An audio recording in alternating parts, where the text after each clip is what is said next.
बच्चों, let's read the question. The question says, which part of the plant is suitable for the study of meiosis? 1. root apex, 2. ovary, 3. anther, 4. shoot apex.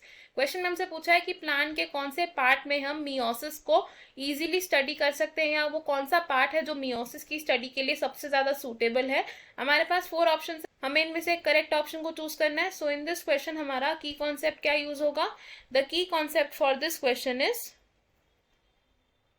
Meiosis. Meiosis क्या है? Meiosis होती है एक reduction cell division process. It is a reduction division. Reduction division का मतलब क्या होता है कि इस तरीके की डिवीजन में जो क्रोमोसोम नंबर है, क्रोमोसोम नंबर है, इट इज हाफ, यानी कि क्रोमोसोम नंबर रिड्यूस हो जाता है तो जो सेल है उसकी प्लॉइडी हाफ हो जाती है. अब मियोसिस की अगर हम बात करें तो मियोसिस किस में होता है? सेक्सुअली रिप्रोड्यूसिंग सेल्स में, यानी कि it happens in the germ cells. अब जर्म सेल्स कौन से होते हैं? These are the male germ cell and female germ cell. अगर हम प्लांट्स की बात करें तो प्लांट्स में जो हमारा मेल गैमीट होता है वो क्या है? Pollen grain. और फीमेल गैमीट क्या है हमारा? Female gamete is egg. अब ये पोलन ग्रेन और ये एग कैसे बन रहे हैं? Due to the meiosis process. और ये मियोसिस कहां पर होती है?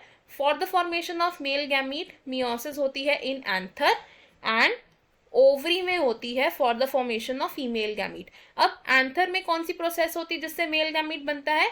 Micro sporogenesis. और ओवरी में क्या होता है? Mega sporogenesis. अब अगर हम बात करें पहले माइक्रोस्पोरोजेनेसिस की, तो माइक्रोस्पोरोजेनेसिस में क्या होता है? जो हमारा माइक्रोस्पोर मदर सेल होता है, माइक्रोस्पोर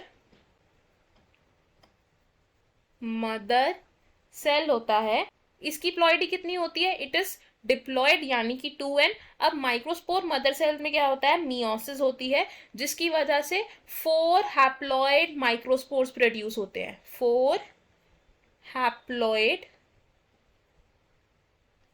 माइक्रोस्पोर्स आर प्रोड्यूस्ड, और ये माइक्रोस्पोर्स फर्दर पोलन ग्रेन्स में डेवलप होते हैं.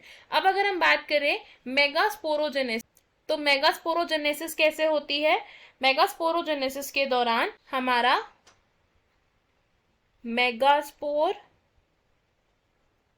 मदर सेल जिसकी प्लॉइडी होती है 2n, ये मेगास्पोर मदर सेल अंडरगो करता है मियोसिस के और 4 हैप्लॉइड मेगास्पोर्स बनाता है. लेकिन इन 4 हैप्लॉइड मेगास्पोर्स में से सिर्फ एक ही पोटेंशियल मेगास्पोर रह जाता है और बाकी 3 डीजेनरेट हो जाते हैं, यानी कि 1 इज फंक्शनल एंड जो बाकी के 3 है दे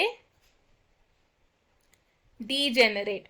तो हम क्या देख रहे हैं कि एंथर में जो हमारी माइक्रोस्पोरोजेनेसिस हो रही है उसमें हमारे पास 4 हैप्लॉइड माइक्रोस्पोर्स रिजल्ट कर रहे हैं, एंड ओवरी में इवेंचुअली एंड फाइनली हमारे पास सिर्फ एक ही फंक्शनल मेगास्पोर रिजल्ट करता है. तो अगर हम एंथर और ओवरी को कंपेयर करें तो मियोसिस की स्टडी करना एंथर में क्या होगा? इजी होगा एज कंपेयर टू ओवरी. तो हमारे पास दो ऑप्शंस है, इन ऑप्शंस में से किस प्लांट स्ट्रक्चर में हम सबसे इजीली मियोसिस को स्टडी कर सकते हैं? It will be option 3 which says anther. बाकी के ऑप्शंस क्यों रॉन्ग है अब ये देखते हैं. ऑप्शन 1 रूट एपेक्स हमारा रॉन्ग होगा, बिकॉज रूट एपेक्स प्रेजेंट होती है एपिकल मेरिस्टेम, और एपिकल मेरिस्टेम रिस्पॉन्सिबल होती है for the growth of a plant, जिसमें क्या होता है?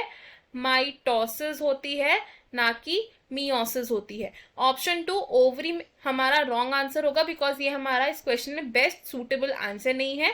ऑप्शन 4 इज शूट एपेक्स, ये ऑप्शन भी रॉन्ग होगा, बिकॉज शूट एपेक्स पर भी apical meristem present which is responsible for the growth of a plant, जिसमें क्या होता है? माइटोसिस होती है. सो इस क्वेश्चन में हमारा करेक्ट और फाइनल आंसर है option 3. I hope you understood it. All the best. Thank you.